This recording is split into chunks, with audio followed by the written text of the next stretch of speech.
um, sign in. You ready? Yeah. All right. Welcome to all of you. I see faces that I haven't seen prior, and so we welcome you here. Just a show of hands, who is new for the first time in person? Okay, well, great. Well, welcome. How many of you who are new in person have watched online? None of you. All right, so this will be new information for many of you. Well, it's been a long few weeks. I'm sure it's been a long few weeks for you. Welcome. Sign in the very back.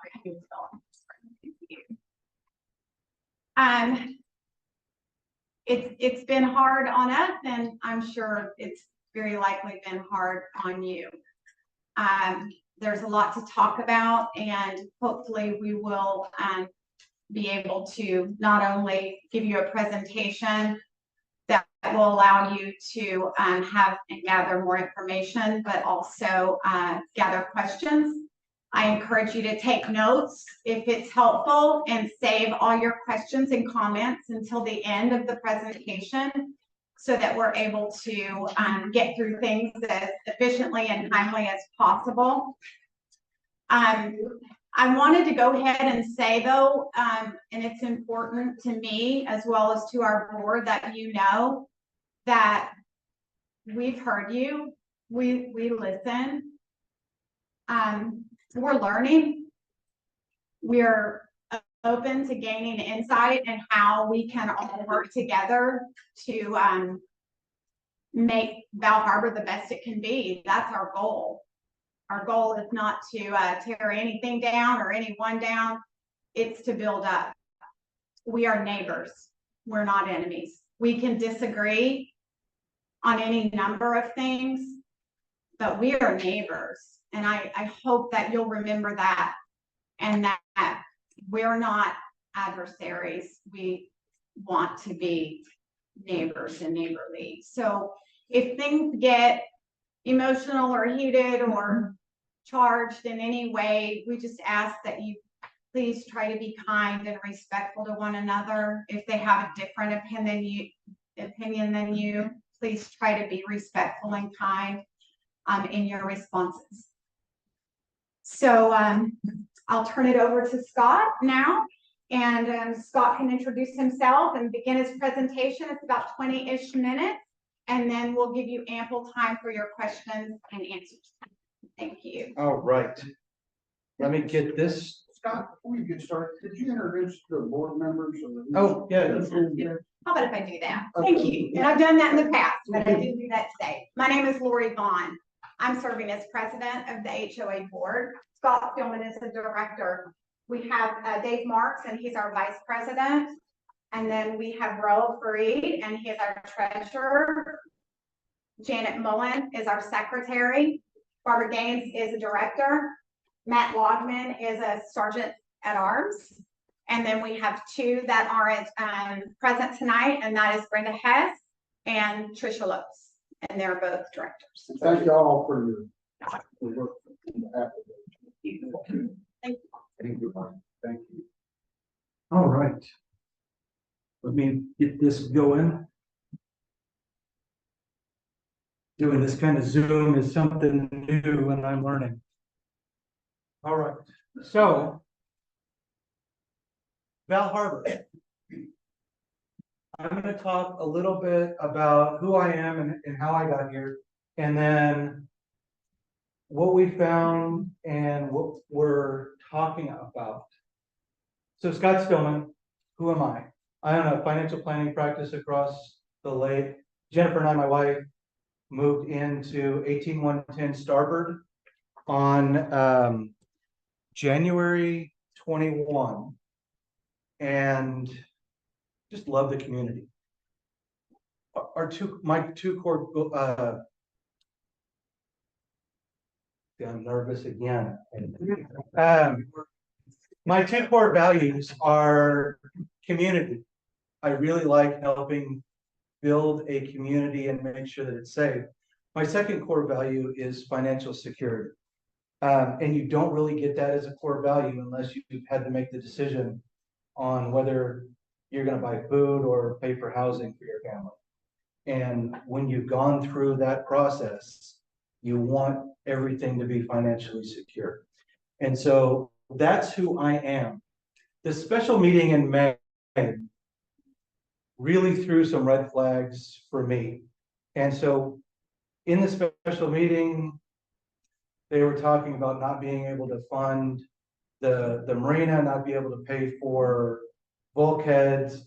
And I really started to get upset.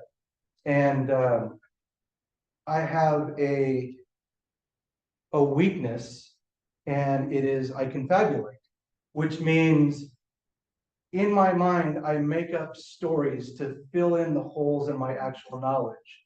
And what that does is it says, hey, I need to go on Facebook and I need to send letters and I need to make calls and I need to do all this stuff. Well, about a decade ago, I realized that that was one of my weaknesses. And so I've been working on that. So instead of making an ass out of myself over there, I make an ass out of myself trying to find the knowledge so that I don't confabulate. And that is how I became a volunteer on the board, because they said, you're asking all of these questions, I'm joining us. And you're more than welcome to come up here as well. The board rotates on a regular basis. It's made up of homeowners. So I'm going to talk about my findings, the decisions that we're going to have to make are really tough decisions. And I want you to make these decisions with the knowledge that what are the consequences of all of those decisions so that you can make an educated choice. And don't trust what I have to say. Spend the next 2 weeks walking the property, looking at the things that we're going to talk about, and verify for it on your own. The history, the current status, and then some possible solutions that we've come up with. The special meeting in May is where I really started to pay attention. The GLO lease was up. The decision was, should we try and get rid of the marina because we have a whole lot of work to do on it. It could probably go another couple of years, but in our documents require that every homeowner has a slip, and there's not enough slips on the canal, and that's where the homeowners are guaranteed to have a slip. If you don't use your slip, we rent it out. There's signs all around that you can rent out Val Harbor slips. But then the insurance was coming due, and it had tripled in the last couple of years. It's being shopped out. I believe that there's somebody coming for the next board meeting that's going to talk about insurance options. They asked for, are we going to do financial planning? And that was when they decided that they really needed to do a reserve study and figure out exactly where their standing was. They asked people to volunteer for committees.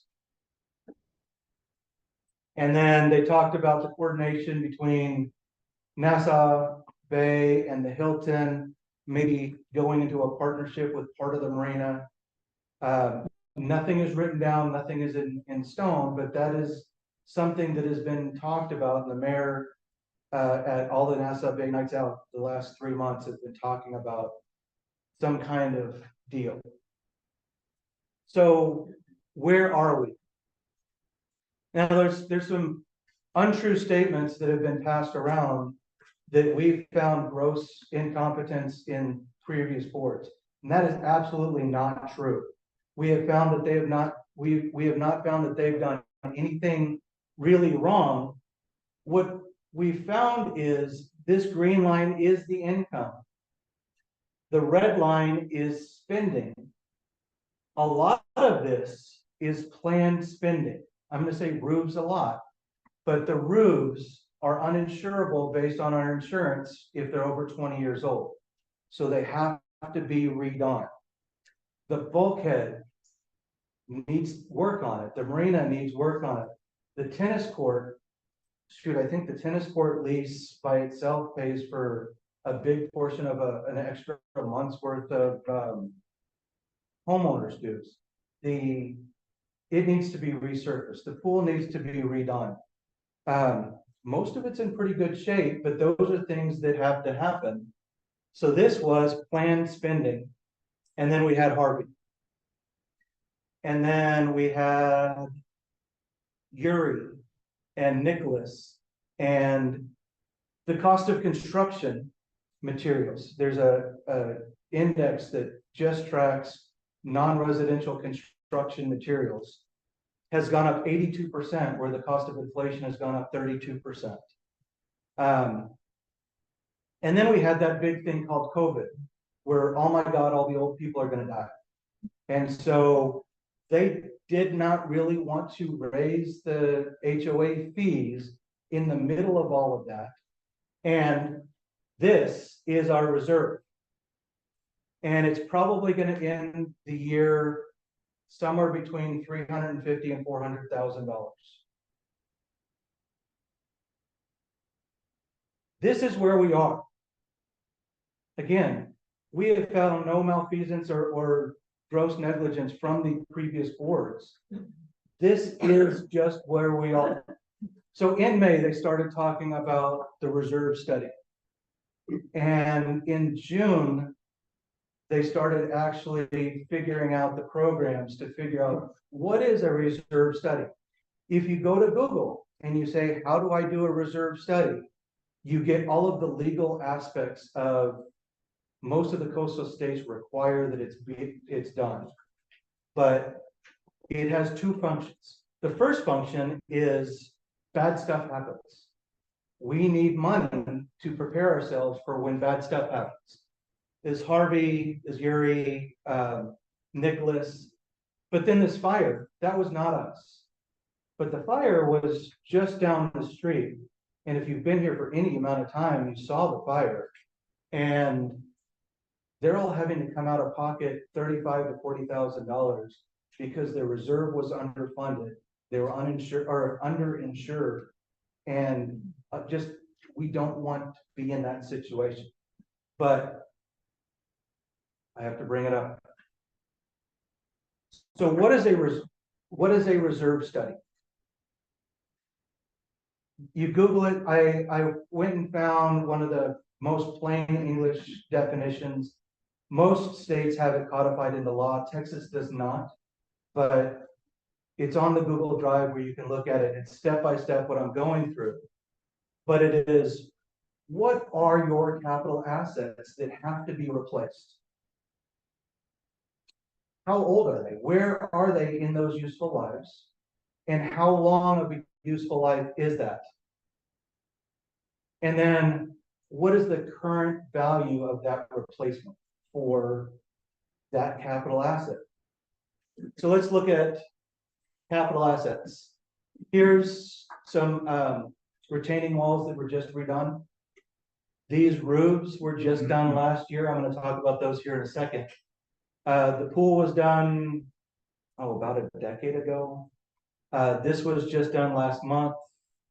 This bulkhead looks like it's in pretty good shape. Sorry. Anyway. Here's some more capital assets. This retaining wall is probably toward the end of its life.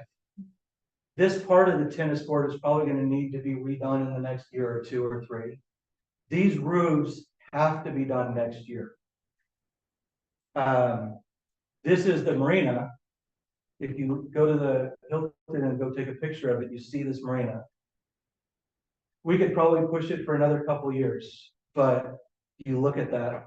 This retaining wall should have been done a couple years ago. Go walk the retaining wall. Some of it looks awesome. Some of it looks exactly like that. If you add up all of the capital assets and when they're supposed to be replaced, you get this. Now this is, I came in toward the end of this. I didn't do all of this work.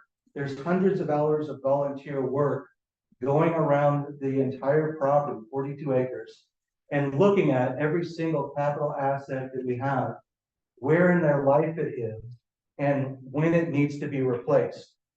You look at the next 2 years, and we really have about $550,000 worth of capital replacement items that have to be, that most of it really should be done next year. you have these roofs that absolutely have to be done. Then you have those sections of bulkhead that are looking like they're getting ready to fall down. Then we have a little bit of siding and some painting that's in there. And then 2015, there's about $750,000 worth of capital improvements that need to be done. You look out here at 2036, I believe these are the roofs that were done in 2015. There's $1.25 million worth of roofs that we need to plan for in 2036. That's step one in the reserve study. Step two in the reserve study is a formula. How old is it? How long should it last? Those roofs. How old are they? They last 20 years. It doesn't matter if it's a 30-year roof or a metal roof, the insurance requires that it be replaced every 20 years. We're looking at new insurance and hopefully that rule will change. But right now, the current rule is 20 years. And then what's the current replacement value? Again, going back to roofs, the roofs that we just did last year on Starboard. These are the units that were done. They are effectively a year old. We're planning on them lasting 20 years. So 1/20th of the current replacement value is $112,500. Last year, the reserve number for these roofs would have been $112,500. Since they were just replaced, the reserve number for those roofs is now $5,620.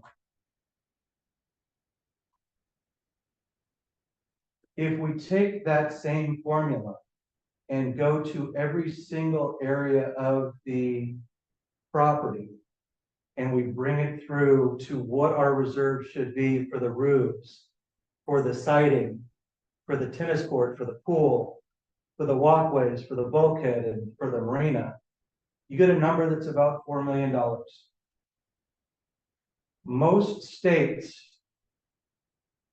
Most coastal states have enacted a requirement of 100% reserves. Florida just enacted it after the building collapse last year. They're mandating 100% reserves. Texas does not have that mandate, but it's not going to take another Harvey or another Ike or a building collapse like in Florida. They've talked about it for the last 3 sessions in the legislature before they would enact it. So we need to think about where do we currently stand. So the third part of the reserve study is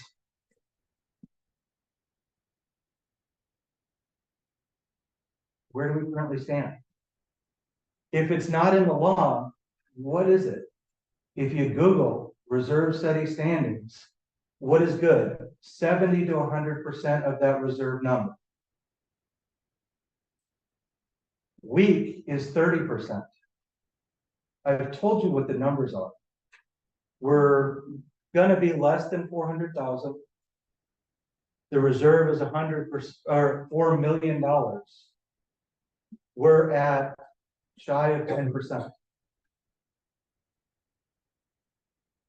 Yes. Shouldn't the performance be annual operating cost?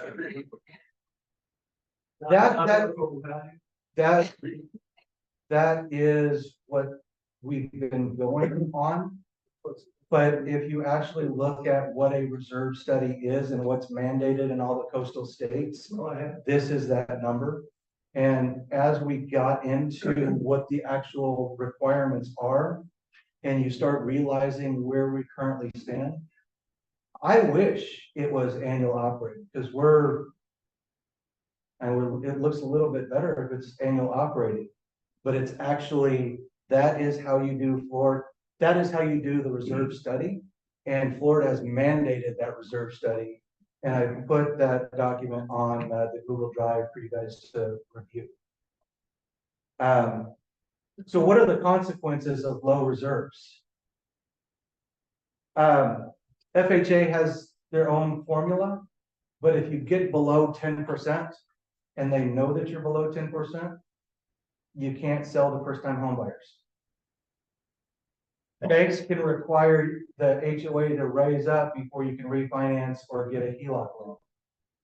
Deferring replacement items can cause uninsurability or reduced insurability. And if something bad happens, we're not prepared for it. All right, so operating and general maintenance. The operating and general maintenance, we have really been through all of the aspects of the operating and general maintenance budget. There are probably places that there could be efficiencies, but it is a running engine. And if we start ripping out pieces without doing a study and deciding what's the cost benefit analysis of doing certain things, we can't just make drastic changes. We've reviewed the books, we've reviewed the review from the audit company.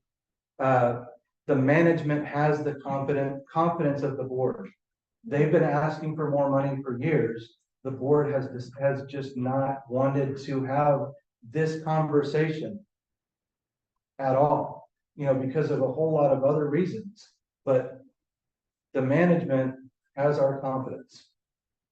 So let's look at the budget for 2024. This is the entire budget at $600. If we look at operating and maintenance, it's without that capital improvement part taken out. So we've got wages, which are our employees, our core employees. We have contract labor that come in and do special jobs. We have insurance for the employees. We have taxes for the employees. We have unemployment compensation. Insurance is being addressed, and we're shopping around trying to get insurance. Yeah. Question. So are you saying that that's not our core employee salary, that contracted management is within that salary? Every single presentation I've given, I've said that is not our core employees. That is all contract I management. just wanted an explanation as to. And in fact, you can go onto the Google Drive and look at any of the last months, and it has the income statements on there broken down by the actual categories of which type of employees.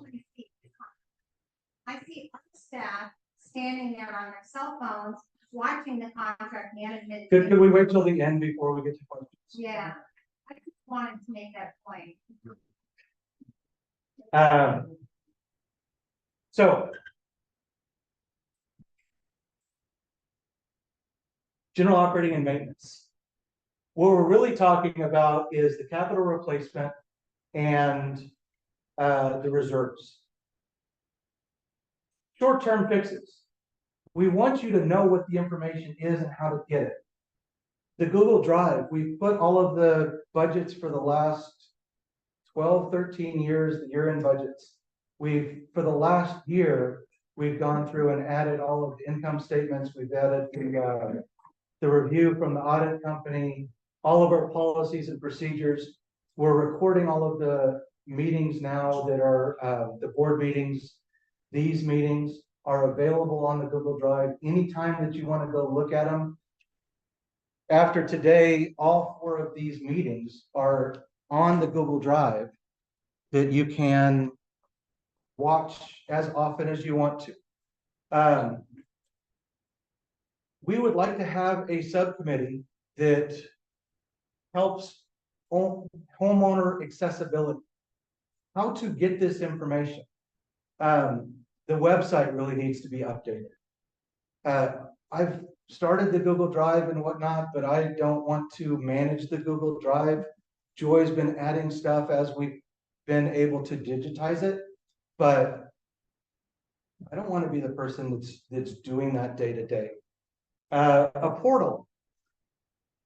Somebody suggested a portal, a place where we can put our architectural requests in and maintenance requests, and have a place where we can communicate and get information.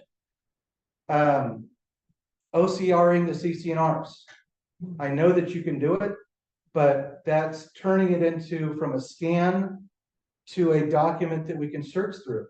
I want to know what the CCNR say about, trash cans. Do a search for trash cans.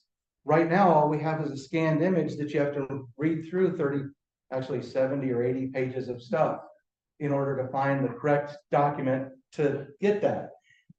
Homeowner accessibility, the more information you have, the better decisions you can make about the community. If it's at your fingertips, it's easier to come through.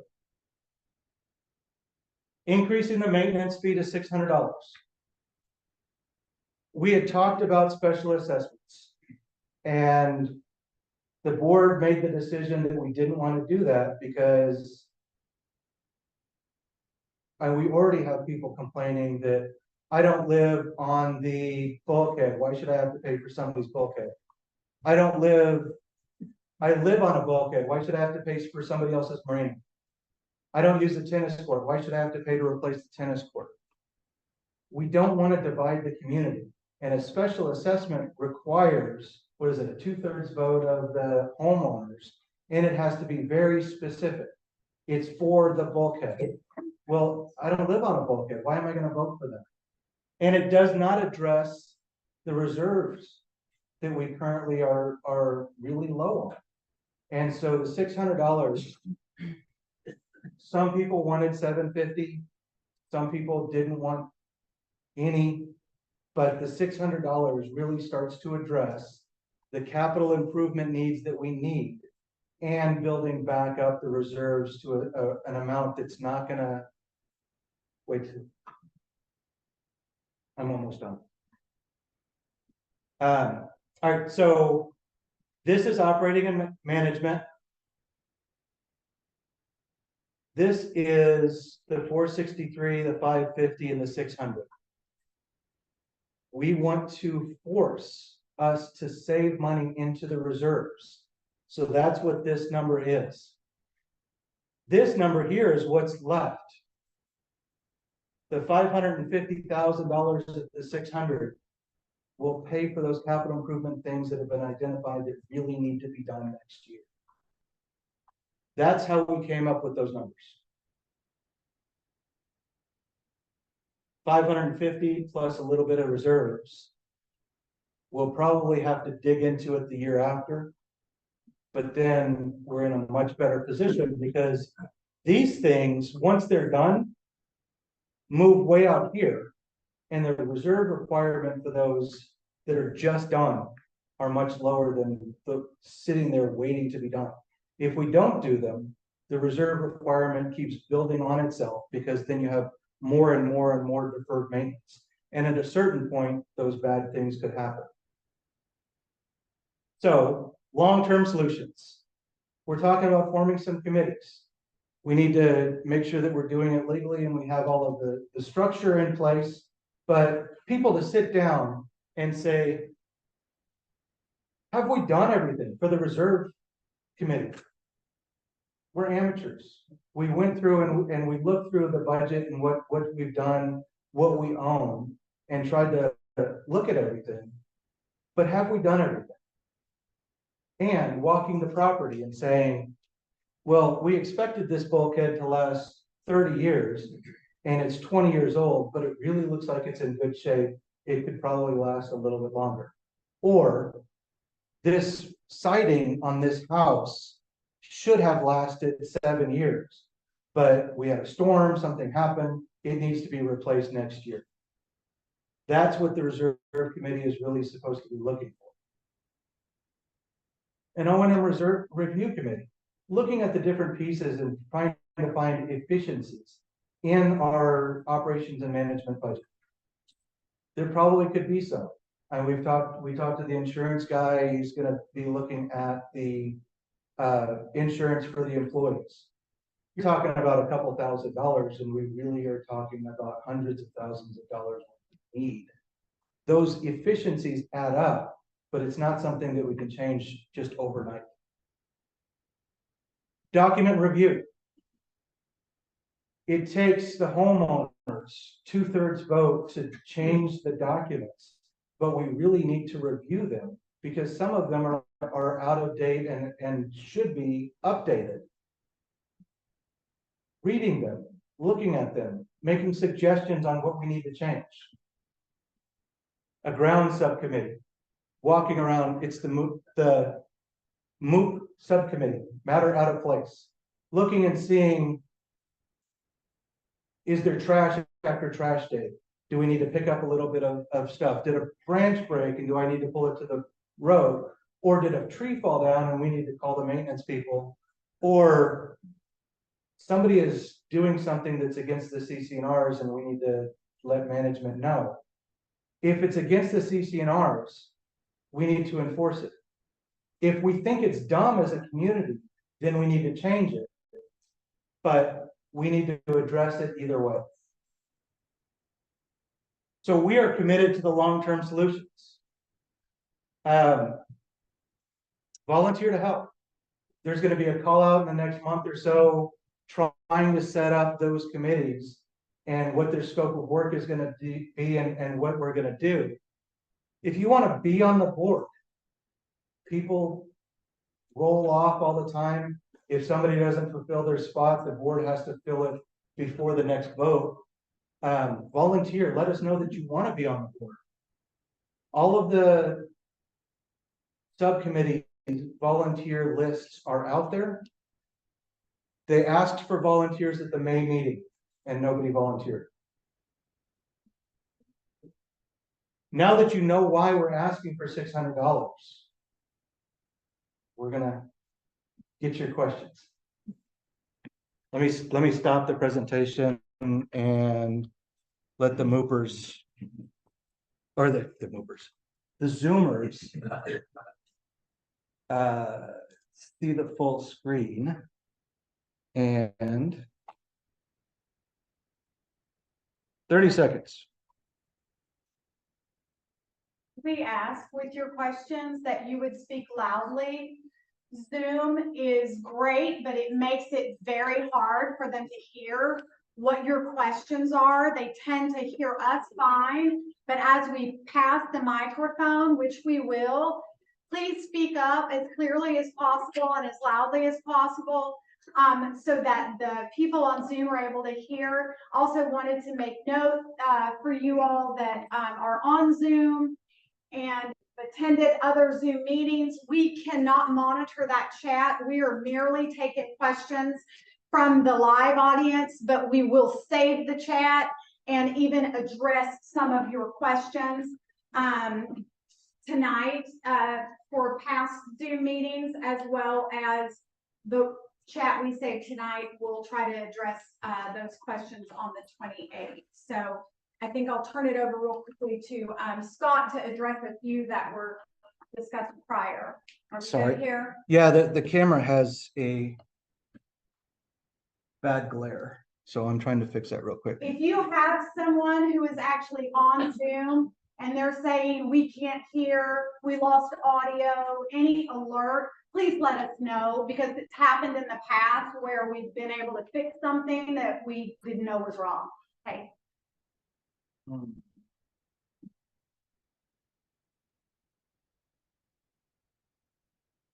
All right, so a couple of questions from homeowners. Moving forward, we'd like to see meeting minutes and more detailed discussion financials. Not just a statement saying they were reviewed. Moving forward, in the Google Drive, we're going to have all of the documents for all of the meetings. We're also going to have the recording from the Zoom at that meeting. So if you look at the Google Drive, 2023 is broken down by months. There's September, and then there's a September special meeting. All of the Zoom recordings and documents and notes and research are under that Google Drive. Joy's emailed it out 3 or 4 times. There's a flyer in the back if you don't know where the Google Drive is. How will the board oversee and organize the committee setup list? There is step-by-step instructions on how to set up a committee within the rules for the Texas rules. And we're going to, starting after we get this done, whatever the decision is, we're gonna start setting up subcommittees within the rules, looking for volunteers for those subcommittees, creating a scope of work and what their job is, and then setting up regular meetings for those people. Whether it's out walking the property, whether it's creating reports, whether it's looking at certain things. But that is, and we want to put that information again on the Google Drive so that it's available for everybody to look at. Did a long-range maintenance improvement plan exist? It did, but not to the extent that the reserve analysis showed should have been looked at. So yes, there was a maintenance plan, but we are trying to grow up and we're trying to do everything in accordance with standard. And as we find things that, and just because we've always done it some way, a way doesn't mean that we absolutely have to. Is the board confident that the new fee proposal will adequately account for all the improvements? We are fairly confident that we'll be able to cover through the next couple of years. Having this conversation on a regular basis, whether it's semi-annual or annual, having all of the information available on Zoom and on the Google Drive and having this conversation will make sure that we're staying on top of it and then this situation won't happen again.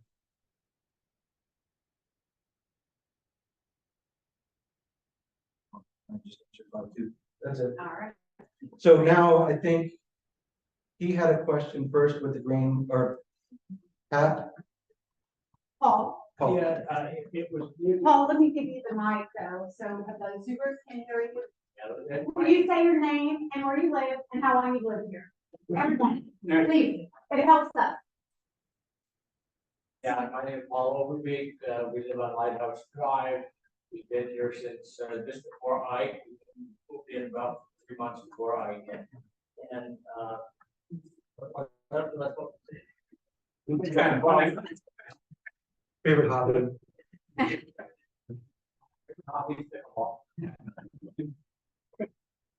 The question that came up was that we pay $600 for each unit per month for our homeowners fees. What does that amount as a total for the year? It showed up on a later slide. It looked like it's a little over 1.8 million. And so that gives us a bonus of about 500 to 600,000 a year is what it looked like. It go towards the reserves or towards extra expenditures that come up. Just clarification, about 140,000 of that is fees from the marina, the swimming pool, and the lease on the tennis court. So there's about a month's worth of HOA fees that are added by those leases. But I did have one other question.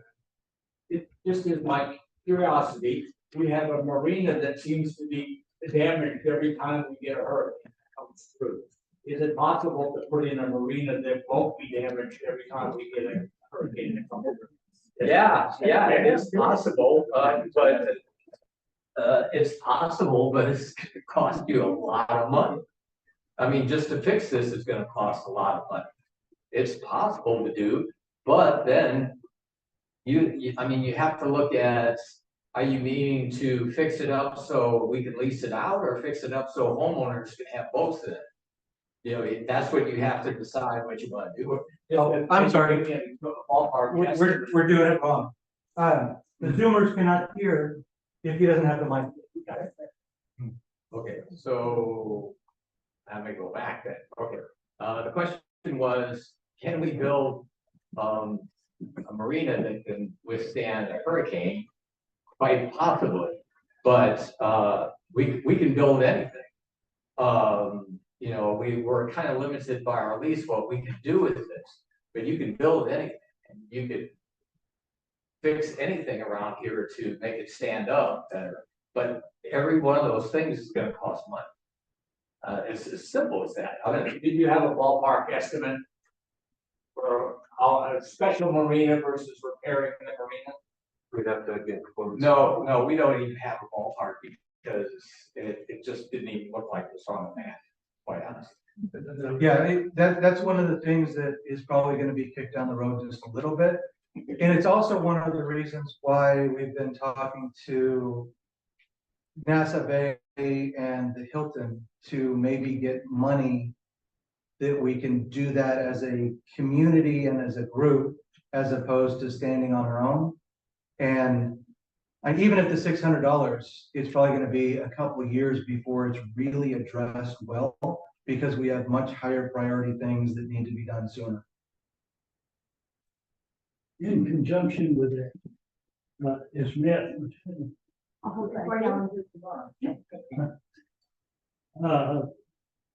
To rebuild a marina to withstand hurricane, earthquake, whatever, it would be tremendously expensive. And really wouldn't make sense at this time. But what would make sense would be to cut down the size of the configuration. How many slips do we have there at the present time in order to meet the requirement of a slip for every town? How many do we have over and above that? I don't know. I actually don't know that. We've never had to figure it because we only have 11 homeowners that are occupying slips out there. And it's never come up. I mean, it could be confusing. I think we have 3 occupants, right? Currently in the marina that are using it, that have boats there, that are homeowners here, correct? Wait just a minute, Michelle, and I'll bring you the mic. After Barbara answers, I'll bring you the mic. Okay. And don't hold me to the exact number, but there's somewhere around 130 slips, 137 slips in our marina. And it's my understanding from the count, we have people who are entitled to a slip in the marina. It's very close to that number, like 130. So we may have between 5 and 10 extra. However, we've never had the utilization by all of the owners requiring those slips, but they are entitled. If that answers your question. If we could choose it, Wait just a minute. Wait.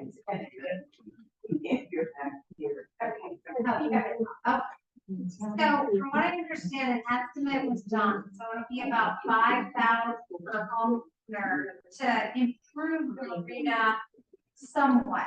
You know, not, I mean, it'll be better, it'll be more representable. That was done a while back. So that's a lot of money per homeowner to even improve. I mean, it's bad. The insurance wasn't done appropriately. So we didn't get the insurance money that we should have gotten after it was damaged after a storm. I mean, there's a lot of variables here. Listen, you know what? I'm not going to be negative here because everybody wants the best for this community, and it's a beautiful community, honestly. But we really all need to ask ourselves. I run companies in different countries. If I don't know what I'm doing in that country, I hire a management, an EOR, a POEA. I hire experts to do the job for me because I know the job's going to be done right. I know my employees are going to be happy. They're going to be treated fairly. It's something that honestly we need to consider. We're not qualified. I'm not qualified. If I was on the board, I'm not qualified. I'd be like, you know, reaching out to people that are qualified to guide me in the right direction. I mean, honestly, we need to think about this. If we hire a management company, they have their own employees, they're qualified, they're certified, they come in, they do the job right. If they contract something out, they get bids, they do everything, well, which would give us all solace, it would give us all comfort that things are being done appropriate. And you know, then we know where our money is going. I don't like to give money just because we need money. I like to give money when there's a plan. How many management companies have reached out to? My number one question. How many bids have we got? Can somebody answer that? Yeah, because we haven't done it. That's not smart business. We need to get bids. We need to figure this out. What is our best approach? A special assessment. I know you guys feel like that's a negative thing. I love special assessments. Special assessments tell me that my money is going to X. It won't go to something else. It's going to where the special assessment was done, and it's going to where it should be going. This is the issue. You know, I mean, things that have been done is in the past. We can't change it. They were very badly done. Operations were not up to par. But we have individuals that don't know, you know, operations, how to run a business, how to run an HOA, you know, rules, regulations, etc. I mean, honestly, that would be my first question. These presentations are really nice and they're informational, but they're not what I want to hear. I want to hear, where are we going to cut expenses? Are we going to cut employees? Are we going to get rid of the trucks? Are we going to just use contracted labor? Because that's what we're doing right now. We're using contracted labor. Maybe one guy hired to go around and make sure the projects are being done and being done appropriately. Do we have a time limit on our comments tonight? 3 minutes. Okay, well, I'm done. I said my piece. Thank you, Michelle. And I think they're great points that you bring up, and we have addressed all of those things in one way or another, at least in a meeting, maybe not big, but we're looking into all options. However, I think there are definitely people that are in this room that have been a member in other HOAs and or are currently in other HOAs and have had a very bad experience with managing companies. So alternately, it can be an issue. Bad actors. We got good. I know, and that was the only point. I was quite agree with you. I agree with you. It's just the other side of the token. Yeah, I got Please, oh. you. Oh, he does. We're in violation. Well, Scott, I've heard all three of your presentations, I've done 4. and this is absolutely the very best one you've done. Thank you for that. And it's a hell of a lot short. That's good. Thank you. I got yelled at for cutting stuff out last time. Okay. My name is Jack Thomas. I live at 18204 Starboard Drive. We moved here in 1987, so we've been living here for 36 years. Our president has indicated the board of directors are volunteers and serve without pay. That is true, and I thank them for their time and efforts that they do for our benefit. Thank you, ladies and gentlemen.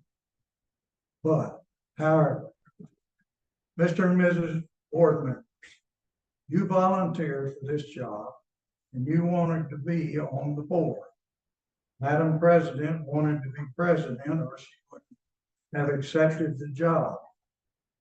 And being on the board requires you to perform certain duties, which is having knowledge of our bylaws and amendments, increasing income, managing costs, retaining members' positive attitude, listening to members' complaints, concerns, and suggestions, and acting on them.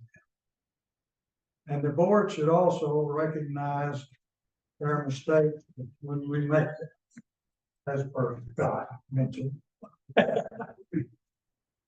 The raise last November of the maintenance fee from $385 to $430 was a direct violation of our bylaws. Also, your statement this year in your notice of special meeting of members on September 11th has 2 violations. Your state, and I quote, the statement, and I quote, the HOA can automatically increase the monthly maintenance fee to $463. This is a direct violation of our bylaws. The board cannot increase our maintenance fee this year without the membership's approval. I will address the other violation later. Because of the error, vote on the increase choices on September the 28th should be withdrawn. Instead of the choice of 40% or a 28% increase, I would like to suggest a more tolerable plan that I think would be acceptable to the membership. Increase the management fee quarterly by 5 to 7% for the year 2024. The increases would be in January 1, April 1, July 1, and so forth. This would give the members time to plan and put the increase in their budget. This would eventually get to the $600 increase. This would have to be voted on by the membership. The other violation concerns Texas laws as applied to HOA associations. Texas law has combined HOA associations with nonprofit corporations. Therefore, the Nonprofit Corporation Act applies to HOAs. The Senate Bill number 1588, section 209, revised September 1, 2021, says that any vote by the board or members must contain a complete explanation of the item being voted on and a date of application. Our ballot does not contain a date of application. Is it retroactive to January 1? Is it retroactive to June 1? Is it effective January 1, 2024? We don't have time. I'm not. We don't have time for everyone to go this in. I have the floor. Well, You have to wait till I get through. We Yeah, don't we know that. Mr. Thompson. You're out of order. Yeah, you are. Let him speak. Let him speak. So, look, I know we need a maintenance fee increase. I agree with that 100%. But I would like to see it spread out as I've outlined. And we can get there, but taking $170 first crack out of the box, I don't agree with it. But I agree with the increase. So I would say, Madam President, I yield the floor to you and maybe you have an answer. Thank you, sir. We have heard you. And we have actually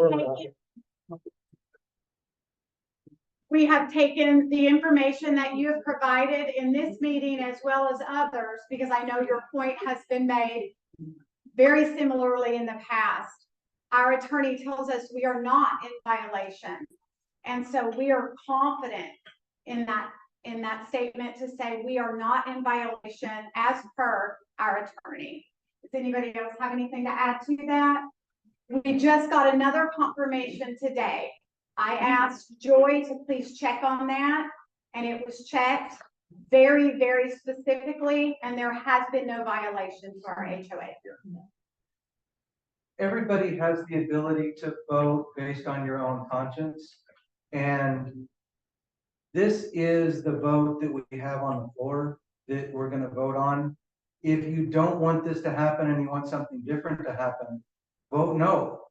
If you vote no, and that is the decision of the homeowners, then we have to come up with other solutions.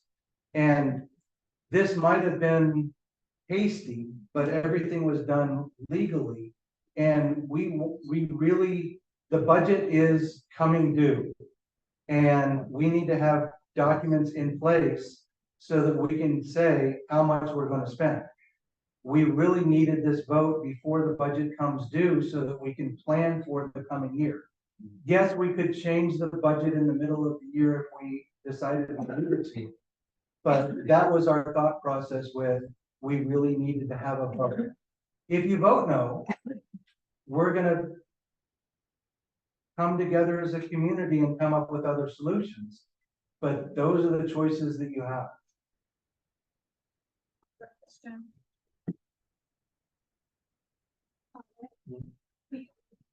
Hi, I'm Charlotte, I've got 2666 Silver Drive. I've been here since '80. I was a baby. Anyway, I've got a business turnaround specialist. And this is way too hasty. Yeah, there's a lot of avenues that one has to take into consideration.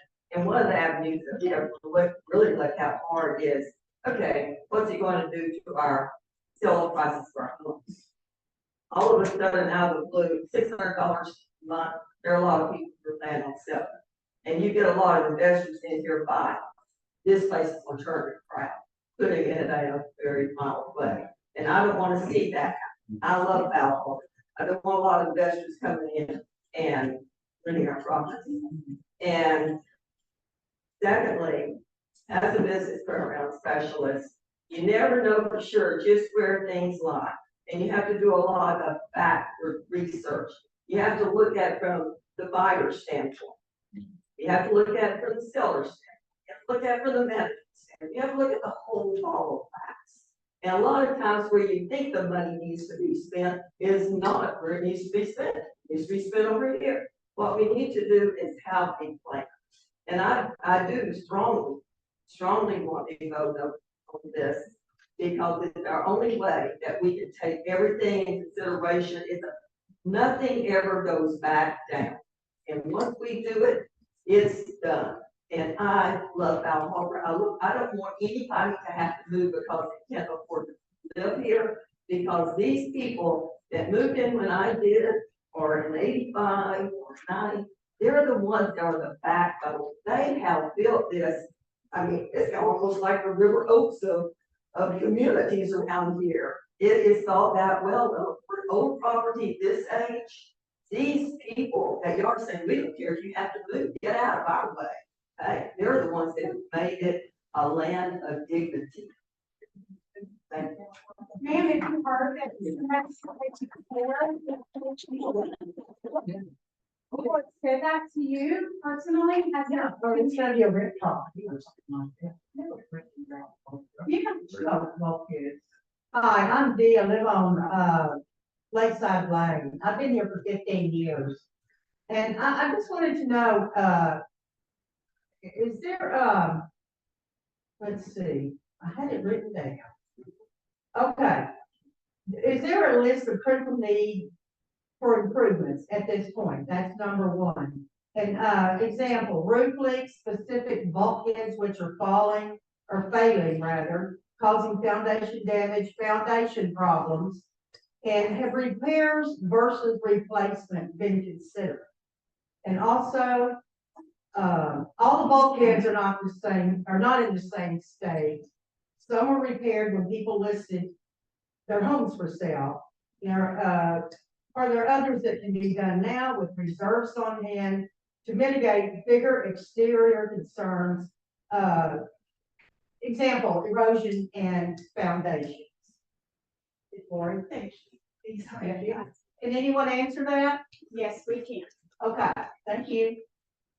Yes, we have a list of all the items that needs to be done and looked at immediately. And Okay, we have started a list of what's the next, which one is the first one, which is the second one, as far as roofs, as far as bulkheads, as far as tennis courts, as far. It's there, it has been there, except the maintenance or the replacement has been postponed year after year, waiting for funds. Are we considering repair or replacement every day? We have been doing more repairs than replacement by necessity and just trying to tend to the worst thing that happens as we go. But we are trying to get a little bit of fund to really start replacement in areas that we know is going to happen sooner or later, because it costs three times or more. It takes 100 feet of bulkhead when it's under stress and needs to be replaced and building new one. Same thing with the roofs, same thing with paint. We have a lot of catching up to do. But eventually, as we replace them, they'll become new and become much easier to maintain, and we'll save a lot of money on maintenance. All the maintenance we talk about, everything we have or needs repair right now is taken care of. It's not part of the capital money we talk about. We will take care of all of that because we have to. But we need to get out of that mode of just patching up or hurrying up and fix the roof or a piece of bulkhead and start doing a regular replacement as we can to minimize the savings. Scott mentioned that, $600 a month will take care of the problem for 2 years. That's just what they know. That's just what he just said. So I'm not going, excuse me, pardon me. I want problems, but not too easy. No, he said 2 years, and I just wanted to verify. He said a couple of years. And I mean, we have, it's an ongoing live stuff here. The bulkhead will always get over. You fix this one, the next one. But we have the $600 will help us quite a bit for the first 2 years. And if you've seen the graph, after the first 2 immediate things, the things level down a little bit, and then we have a breather, then we start the replacement of not damaged area. But I did some research. If I put a bid in and give it to Ms. Mullins, about the type of wood to use that lasts 4 years, would y'all accept that and actually I've got look at it? I've got whole bucket. Okay, Anybody I'll give it to Ms. Mullins. and she will say everything. We have to say, it's not only us. Natural bays are just replaced with new materials. Mhm. Just 4 or 5 years ago on Upper Bay, and it's falling apart. I mean, it's a live animal, and we always looking at it. I understand. Actually, Good. Thank you, So sir. let me just add one thing to that, which is part of the question that wasn't asked. If we raise the fee to $600, we can't raise it again until the formula that's in the CNR gets back up to $600, or we have another one of these meetings. And so that is, there's a formula that says you take the index for our area divided by the index from 1982 times a number, and it gives you what we're allowed to raise the dues to. If we move it to 600, that doesn't change the formula. That means it would stay at 600 until that got to that number again, which allows us to build those reserves that we were talking about and start to take care of this stuff. There is no guarantee that $600 is going to fix all of our problems. There's never going to be a guarantee. But what it does is it gives us breathing room to take care of the things that really need to be taken care of. You said we are gonna raise that. You mean the board can raise it? I thought The community, we as the owners are the ones that. I own a house. Okay. We're- Just wanted to verify. I appreciate that. Are there other questions? I'm sorry. Hi, Hi. my name is Ray Hatt, my wife Helen. And we've been here for 10 years now, and we love our home, we love the community. We are educators, so we're not super wealthy people. We don't live in one of the front properties. We live at 1802 Cyber Drive. And $7,200 a year is actually more than by homeowners insurance and real estate taxes. So it's a lot of money. And a 40% increase 1 year is a big difference. I like the idea of phasing. I do understand that repairs, capital replacements are an effort in any homeowners association. Can you try to speak up a little bit? They can't hear you in the back, sorry. Well, it's the same word. Yeah, but it's working for here, not in the back. This is for Zoom, that's for Zoom. Anyway, but some of the numbers in here bothers me a little bit. I mean, they're kind of round, 200,000 for bulkheads. I mean, is there any science behind that? But, we've got the 90,000 for the column and the 463. Now all of a sudden it jumps up to 200,000. And I just wonder, like I said, is there any science behind that? Somebody brought up the idea of partnering with somebody on Marina. I mean, we think we're equipped to run the region. And to, partner with somebody that knows how to do that and knows how to appropriately, bid out improvements in bulkheads and slips and whatever is involved in that. I think, is a really great idea. And I just wonder how hard we're going after that alternative. Hopefully, very hard, because it's obviously a big hardship. A lot of the costs here, they're tied up in that marina with bulkheads and retaining walls, what? And, I mean, I'm not gonna be an idiot and say, we don't really benefit by, say, no, it helps the drainage and the overall, so. But, fact is, I just think it's a huge increase to put in place initially. I would rather see it take. Thank you so much. I think Matt wanted to address that. Did you want to? I can just, Somebody, back in May when we talked about the marina, and I started bringing these things up, you're asking whether someone would we're not equipped to manage it. We got 2 management groups that manage marinas to come out and look at ours. One said they wouldn't absolutely touch it, and the other one wouldn't even ask if they look at it, okay? Why is that? That's because have you been out there? Take a look. It's in bad shape. Oh, I That's know, why- it's a very horrible. Well, okay, so So here we are spending all this money to fix something that should have been maintained properly all along. well, I don't even know that that's even possible, but the point is, you ask about that. Now, and you ask about partnering, well, these conversations that have been had and are still going on, okay? But to report on them as something to look forward to and everything like that, I think is not correct, okay? Okay, I'm just worried about all the money we're going on. Thing that So am I. it's falling apart. Yeah, exactly. I made that statement in May, okay? So it's, that's why we're having to decide things, okay? yeah, that's why we're here today. I just wanted to make a statement because it's come up a time and time again. And I read it because I don't want to misstate it. And so I'll be brief, but it's addressing homeowners that could potentially lose their homes. We cannot protect someone for their inability to afford their housing at the cost of our community maintenance or the fiduciary responsibility the board of directors has to protect and secure adequate financing for Val Harbor as a whole going forward.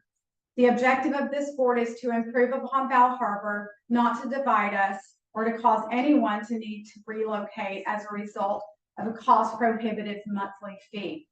It is never, never our intention for anyone to lose their home. That is heartbreaking. There's not one board member here, and I guarantee not one supporter of an increase in here that wants that to happen. So please don't think that you're not heard or felt when you say that you struggle to make that amount. You do have a voice, you do have a vote.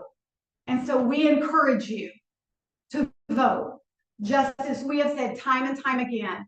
This is a vote before you. We are merely presenting what we think is important as our fiduciary responsibilities to Val Harbor and to you all. Yeah. Thank you. Okay, there's one other thing that bothers me. We said we have auditors. And if some of these reserve requirements and so forth are tied to Texas laws, what in the heck are the auditors? Why didn't they bring this to? So I've never set, They're not. the reserve requirement is absolutely not tied to Texas law. Every other coastal state has an active reserve requirement laws. Florida just did theirs when the building collapsed this year. They're requiring all HOAs to get up to 100%. What I've said is, it has been in the legislature for the last 3 sessions that they are looking at that. And it could be enacted if we have another Harvey or another Ike or a building collapse like they did in Florida. We need to prepare for that because it probably isn't inevitable that that happens, but it is not a law right now. Thank you. Robbie Milton, I need to talk. Yeah. you Oh, do. yeah. For For the Zoomers. Robbie Milton, I live on Sand Cove, I've been here about 10 years. Really appreciate your presentation, Scott, it was very informative, at least in my mind, I knew coming here, we were gonna have to have an increase, it's obvious. But I wasn't- speak up, we can hear you back. I said, it was obvious to me that we need an increase, but I didn't really have an explanation of where it was all going. And my question is more about the reserve fund. I noticed that you had $2 million in reserve fund just for bulkhead Yes. at 100%. So what is the useful life? What do you consider the useful life of the bulkhead to justify that $2 million? What is it, 40? Rough? Bulkhead of this nature, we Yeah, expect the microphone. 25 to 30 years. I'm sorry, say again? 25 to 30 years for the timber bulkhead, historically. But if you've been around all the regulations we have lately, 2x4 or the treated lumber done 30 years ago is not the same as you get today. What's the new life of the new treated lumber we get is probably less than 30 years. So we have the 40 years old facilities, but quite a few of them have been replaced already, more than once. And basically in different patches. How to identify which one needs to or not, that's what we're trying to do. But if you replace a bulkhead, we should get at least 25, 30 years if it's replaced. Well, and that was my thought, and that was the reason for my question. It just seems that $2 million, what is that total reserve fund? Four. Now, on 50% just for bulkheads that are gonna last 25 to 30 years. To reach that 70% that you talked about, that $2 million really jacks that 70% up a lot. It just doesn't make sense to me if you've got a bulkhead that lasts 25, 30 Well, years. what happens is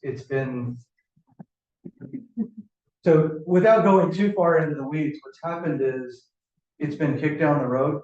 And so much of it is toward the end of its useful life.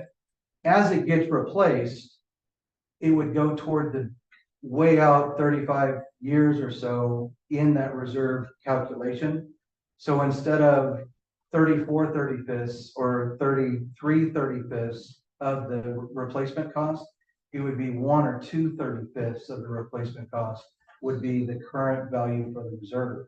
And so every time that we replace it, look, if you look at those roofs that we were talking about as an example, they were replaced last year for $112,500. Before they were replaced, the reserve requirement, they were 20 years old, was $112,500. Today, the reserve requirement for those exact same roofs is $56,225. So as you replace those aged things, they become new, and the reserve requirement would drop as we replace those older and older things. And so it's a two-edged deal. The more we replace, the less we're required to have in reserves because the newer it is in there. Does that make sense? Somewhat. Question. Oh, I'm going to go to Sally.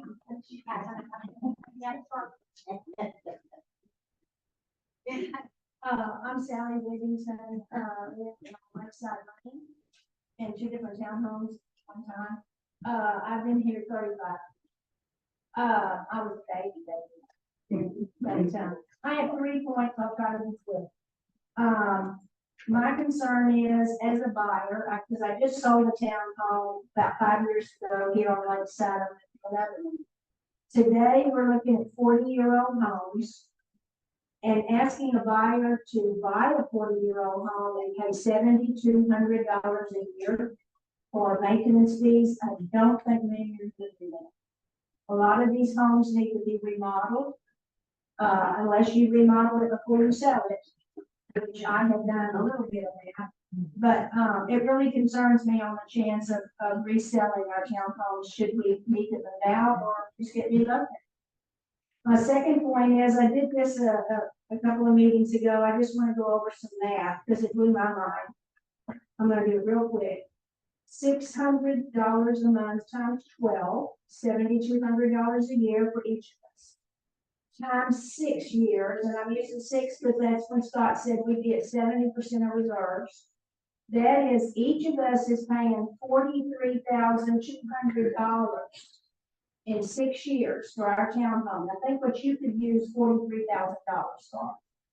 Now multiply it by 237 townhomes, you have $10,238,400 that we give in Val Harbor as a community. And we're still at only 70%. If you want to go all the way to 100%, we're gonna have 14,626,286. Now, I've lived here so long, y'all know I care about Val Harbor. I do care about all these things we're talking about. I just feel like we need a little more time to think about what we're doing instead of sending money down a rabbit hole. Talking about the marina, this blew my mind. I don't go walking by the marina. If it's in that bad of shape, do we really want to invest all these millions into it? Third point. And this may be off the wall because I really never thought of this before. But in the CNRs, I don't see anywhere in here where you can raise the maintenance fees every year. The word may is used. The board may raise the maintenance fees. And it also says every time you raise a maintenance fee, you have to come to us. And that's what I'm reading in the CNRs. I've never seen Val Harbor managed that way. So I would hope the board can explain the current CNRs to us as to how you can read that you can raise the maintenance fee yearly. Thank you.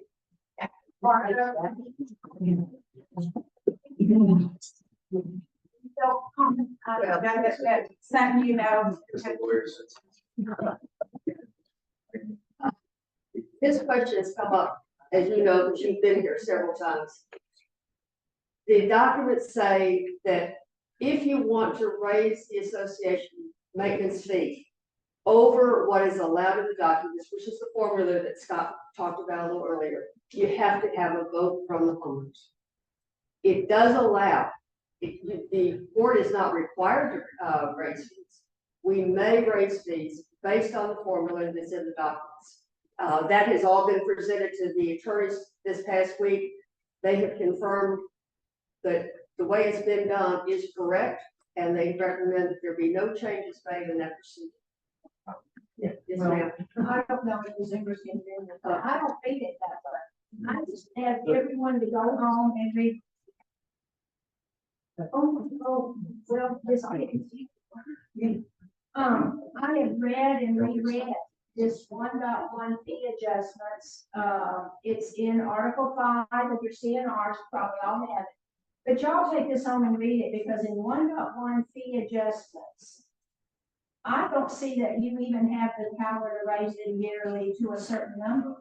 And we have to vote to raise them higher than that. I read that you have to come to us every time and that's what I'm saying. I've been here a long time, but I just charge everybody, we're all very educated here. Just read 1.1 fee adjustments and see what you think. It concerns me a lot, and I've read it many times today. Barbara, I'm sorry, that's the way I'm being. Anybody else want to comment? Oh. Let me give one answer. Yeah. You can't read just 1.1. You need to read the entire section that talks about how fees are calculated, where they come from, and how they were originated. If you read it all together, you will read in there that we, as a board, can increase, but based on the formula, which goes back to 1982. That's the only thing. Anything over and above that requires a vote of owners. Scott, you were address that? Oh, no, that was perfect. That's what the attorney said. So we're gonna follow what the attorney said. Charge everyone to read yourself. It is on the Google Drive and it is on the website. Feel free. Thank you. Yeah. And there was an entire conversation in the last meeting, and it's on Zoom on the Google Drive. Thank you. Next question, Lee? One question. When you said, Scott, that you did studies or a study about past boards and you didn't find anything, can we read that study? Can we read that audit? Can we read what you studied? Can we see what you found out? Do you have anything on paper that us homeowners can? I need the mic.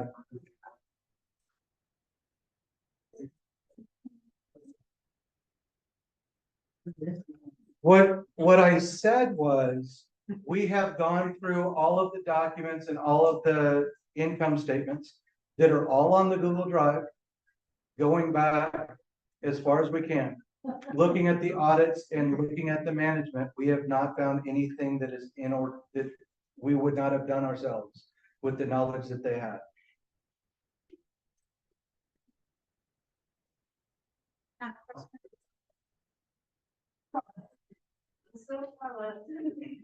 And O and M, what is O and M?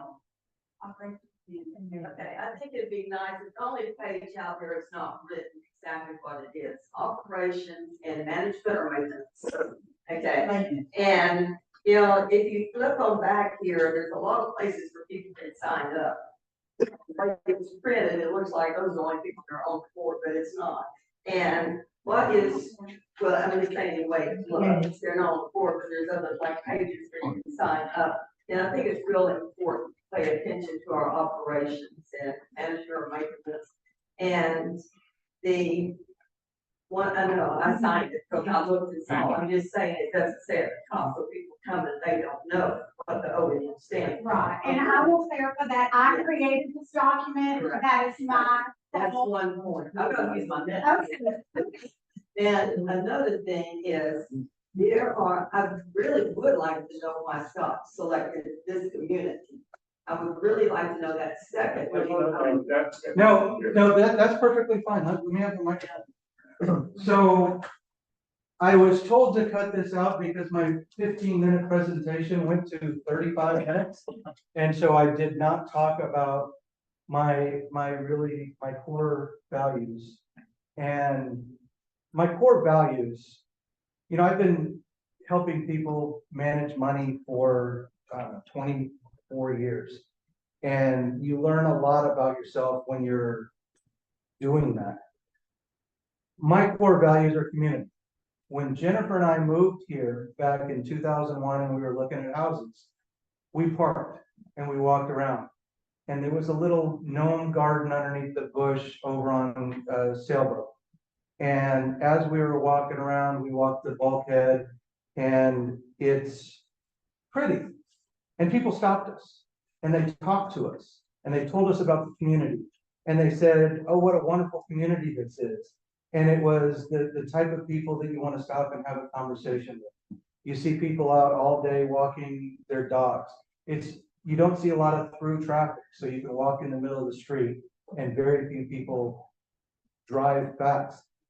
That was the decision. We went and looked over at some townhomes. I forgot, we had a whole conversation about the townhomes across the way off of Davis Road and the wharf. Yeah. And this area looks nice. It's pretty. We like the people. It's a good community. And we want to keep it a good community. And so moving into this area then got my second core value as I started going to the board meetings. It really took about a year before that May meeting that we had this year, where the financial security really started to kick in. And so the confusion comes with me saying I have a core value of community and not realizing that there might be underlying problems. Charlie, he's answering your question. I can hear you, but there's a fire truck, and I was trying to see if there's somebody here who needs to know your house is on fire. But I wasn't finished with my question. Yeah, There is, I think y'all can hear me, I've got that voice. But my, on my, right next to me, I live on Sailboat, right off of Val Harbor Drive. There is one over. One of the units, I can't remember the exact number of it, but it has been on the market for a long time.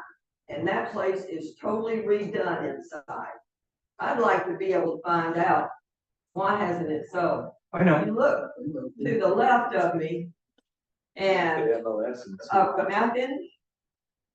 Okay, if you look to the left of me, there is another one, it's not on the water, it's on the corner, it's been totally redone. It's gorgeous inside.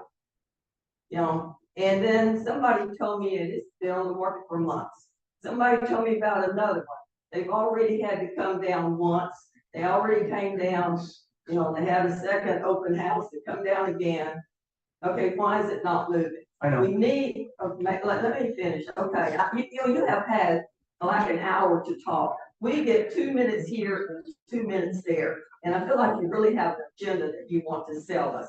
And I'm not saying we don't need an increase, I'm just saying, let's just take it slower.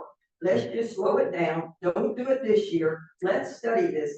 I'm joining this operations and management study, I'd love to see other people join it with me. Let's find out, what is the solution, what can we do? Let's look at some bids, let's look at what's happening. You know, instead of just rushing in and throwing money at it and splashing the money, let's get specific. And, you know, I have been able to turn things around rather quickly. It's really how. But, you know, you can't just, okay, let's talk money. Because money that gets tossed just stays up in the air and we don't know where it's being spent. I'm not saying we don't need one. Maybe we do, maybe we don't. Maybe we just need better cutting, you know, lower bids. I don't know. Let's find out. Thank you. I think it's a combination of needs at Barbara. I heard what you said, and I hope you listened to something I have to say on it. We have spent many hours looking at what's going on as far as our expenses, what the history has been. I'm not even trying to go into the number of hours I've spent personally on it, along with the other board members. We don't feel like we're rushing. And I'm sorry that it comes across that way. We have a timeline as far as adopting a budget and moving forward with next year. Those are constraints that we have to deal with. We didn't bring this back as something that had come up in May or June because we were still working on trying to develop those numbers and be sure that we knew what we're talking about. Rick has had studies out there. He knows what roof has to be replaced, what year it has to be done. He knows what building has to be painted. He's got in his plan to replace wood siding, the hardy board so that it lasts longer next time. He has a plan. And anybody from the board who has been there and talked with him understands that and knows the only reason I got involved is because I spent the time doing that. Everybody here has that option to ask questions about what's going on and have done that homework. It's hurtful. You know, I've said I don't like using that word, but it's hurtful to hear people say we're rushing it. The number of hours that have been spent analyzing this and researching it is extensive. I mean, it's very extensive, and that's what we're trying to bring to you. We're not asking to throw money at if I was asked to throw money at, I'd be looking for a lot more money. I mean, because this is going to get us by for a couple of years, and we're going to try and make the best and build up a reserve so that we don't have a disaster. If we have a disaster today, where do we go? That's it, and I'm sorry, that's my personal feeling, and I shut up. You have a question right there. Paul. This is Paul Overbeek again. This is not a question, it's more of a commentary. I'm a cheapskate. I do not like spending money for anything. I try to save my money as best I can. But when I see I'm $2.5 billion in the hole, I don't see any reason to put off starting to address that issue. That issue needs to be addressed. We need to address it now, and we need to address it in a way in which we make progress toward building up the reserves. That's not wasting money. That's putting money aside. That's putting it into a savings account. That is not wasting money. Let's all say we got ourselves into a hole. We didn't didn't mean to get ourselves into a hole. We didn't do it intentionally. But you can look at that graph of what our reserves has been doing for the past 10 years, and you can see we are going the wrong direction. It's time to get together and turn it around and make that graph go in the right direction. The sooner we do that, the better, and don't think of that as wasted money. That's saving up the money we need in case there's problems in the future. Thank you. I'd like to point out, and I think Scott was gonna refer to that also, and that's those homes that are sitting. I am in real estate. There are a lot of real estate agents in this neighborhood. The most important factor in a home sitting on the market is price and what's wrong with it. Is there something coming up in a report that is actually indicating there's a problem? I'm not gonna address those specific homes and say what's wrong with them, but I know one of them was a flip and they want a lot of money for it. And you can do a walkthrough. And I know another one of those has been flooded numerous times. So there are indicators, and that really is an indication of why they sit for a long period of time. Because Val Harbor, our homes do sell rather quickly. I hope no house goes on the market as a result of this. Not one. What Not about yours. rent property? If you can't stay in it, what about renting it out? Well, we have a ban on short-term rentals, so What about anything a year beyond 6 rental? months. What about a year? A year of rental? You can rent that out. Absolutely, absolutely. Did you want to add anything to that? I just thought I'd make mention of it. Yeah. I would add, the house next door to me sold for, Yeah.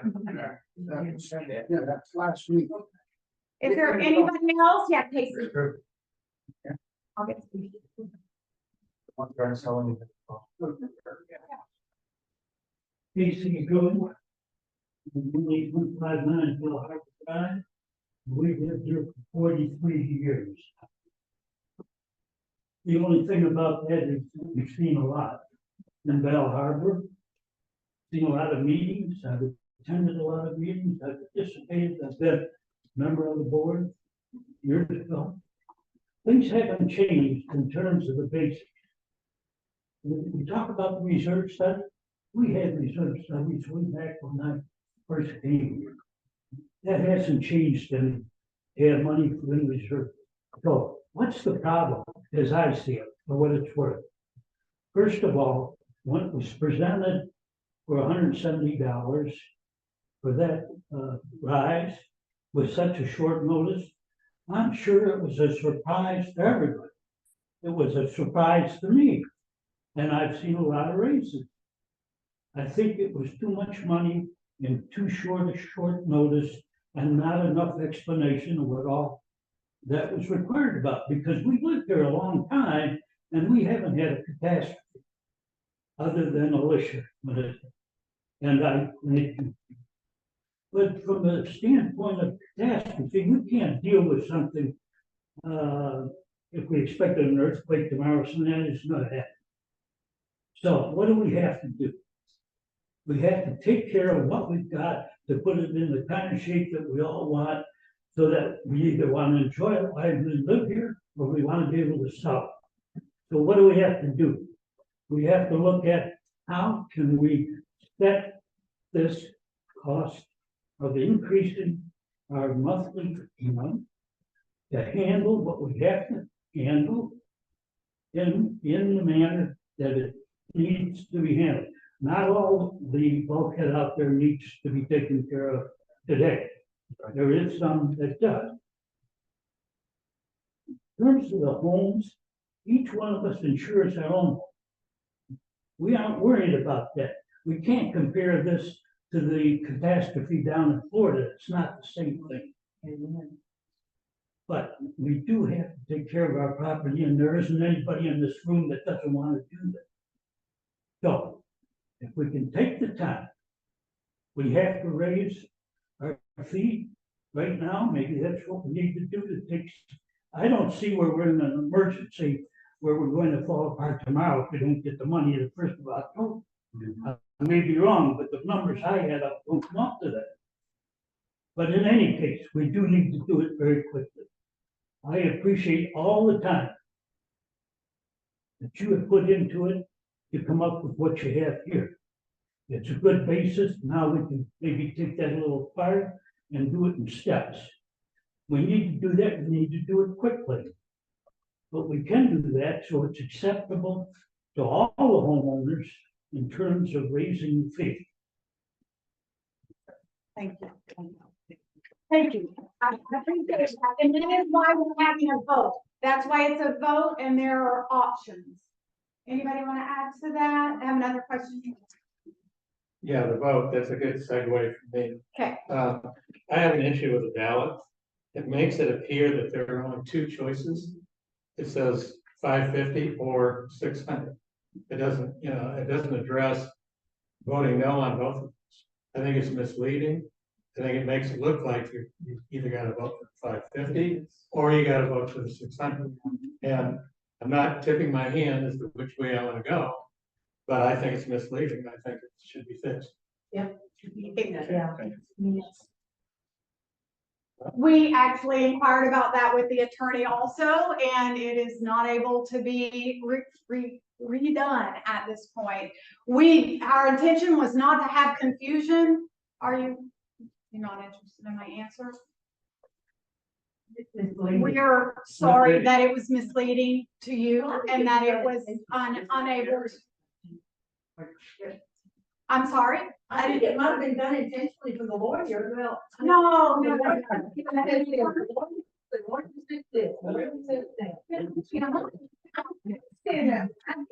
But not just me being a lawyer, and just keep up. That's the whole point. Everybody see things, but I do know that every time we have to address a lawyer, it's costing us money. Can I ask one thing before you go?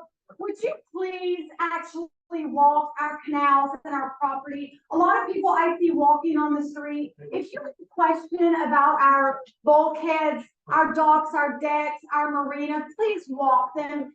It will be very telling. Look at retaining walls. Look at the bulkheads that are actually along Lighthouse Drive. Very telling. Lauren, can I add something? Yeah, sure. I said this at one of the other meetings. You can vote no for 600, you can vote no for 550. You can scroll no over the whole thing if that's what your vote is. You do not have to vote yes for it. Your option is to vote yes or no. And if you don't agree with any of it, vote no for everything. That's a great point. Vote no. We are approaching the end of our time here. But why can't the attorney, or why can't we just drop another one, just put a no vote on it? How much would it cost? It costs nothing. $400 an hour. We already have in, and that's the way We can do it. It's not, Thank you, Charlotte. We're gonna have to take. this is not honest. It is honest. So, my name is Jenna, I live on City Coast. Like you said, folks have come in with the comments coming in about ballots being misleading. For those that have already extended in their votes, can they amend those votes? I'm just stating it in general for those on Zoom and whatnot. I want them to pretty much know they can amend their votes. If they come into the meeting under their neighbor or proxy. That's all I'm saying. Yes, my understanding now is that if you had any change and you attended the meeting, there will be a folder with everybody who has voted, and then they will know what you voted. And if you already filled in an absentee vote or even set the proxy with someone else, it will be addressed. It will be marked out, put in a file, and you will be given a new ballot to go. So yes, ma'am. They had to attend the meeting. No. If they choose to attend the meeting, then the absentee or the proxy ballot won't be valid. They'll do a new vote. Does that answer your If they question? didn't come to the meeting, they didn't hear it on Zoom, but one of their neighbors are talking to the neighbor, can they still say, Yes, I ma'am. want to change my vote? No matter what, they can change their vote. They can change their vote up until the end of the voting term. Yes, ma'am. But the ballot's gonna be here on the 20th. Yes, they are. Fantastic. Yeah, Okay. you can vote live here. Okay. this month for this, voting? 28th, The 28th. yeah, Thursday at 6 o'clock, that's next week. And you come here? Yeah, we'll come here and there'll be a full agenda out. You'll get it from Joy. And then, yes, we'll follow with a brief presentation, a Q&A, as well as the voting time. And when we think of here to Florida, Florida is built on sand, we're built on clay. We're not gonna have the safety in Florida. That's very different. That's something that Sorry, guys. On the voting that night, do you all need volunteers from the groups, both yes and no people, to be in the back counting ballots before that or not before that? I'm just curious. There's a lot to do now, short time. There is. So what we have planned at this point is there will be 2 people, just like every election that we ever have, there will be 2 people randomly selected from our audience to do the counting. And there will be 1 board member, which will likely be our secretary back there to count votes. And there will be all of the entire file there with everybody who has voted previously. There, all of the duplicates will be addressed and counted as well. Okay. Sure. Anybody else? Thank you all. Thank you. Thank you so much. Thanks for coming. And we are sorry for any anguish it's caused. We really believe we're doing the right thing.